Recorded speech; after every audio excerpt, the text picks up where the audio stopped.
yes, as per the original timescales laid out by Student Finance, we were due to find out the result of the tender and the winning bidders at the end of November, and we've had an interim update. So not a lot of meat on the bones, but yes, there has been an interim communication from Student Finance with an update on timescales.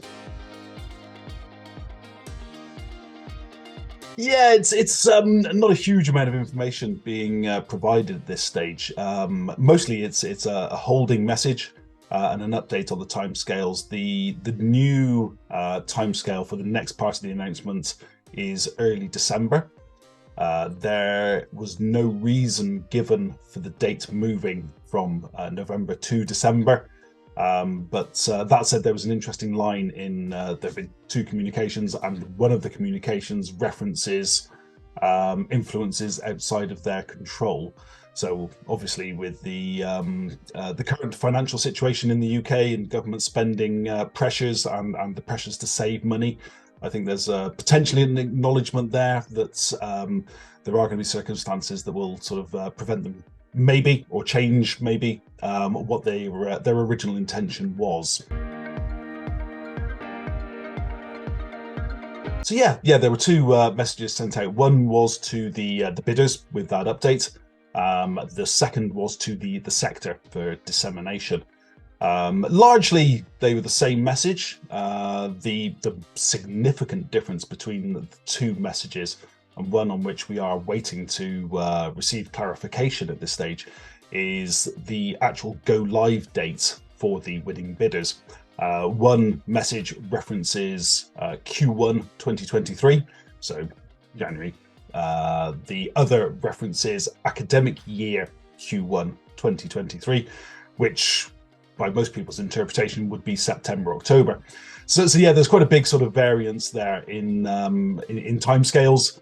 And having spoken to a number of the bidders, either could be the situation. There are some of the bidders who believe that they could, ramp up and be in a position to get started by the end of Q1 2023.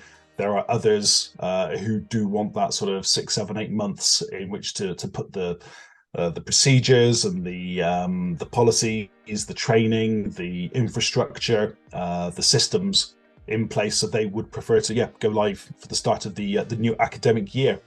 Either one has a significant impact on people's plans for the start of 2023 in terms of stock holding, in terms of employment, in terms of contracts.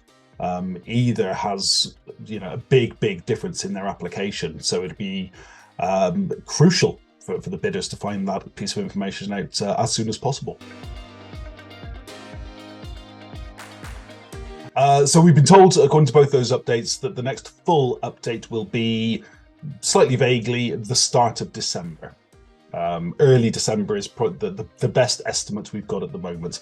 I've got to say, SFE have been very good in keeping people apprised of timescale changes and any impact on that. So I would definitely expect, if they continue in the current vein, we will have some sort of update then. But as mentioned earlier, with the pressure on spend for the UK government and cost savings and everything else, it may be that things will change. Although, of course, one of the drivers of the tender is to save money. But it's also a contractual agreement that guarantees spend for the next 3 to 5 years. So is the government willing to commit to that at the moment is an entirely different question. It'll be interesting to see what their take on that is.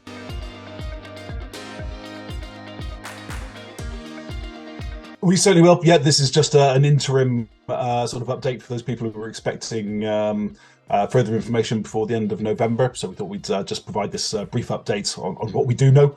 But yeah, as soon as we have a fuller picture, which will be the start of December, hopefully, then yes, we will most certainly be sharing any information that is in public domain to make sure everyone is apprised of developments.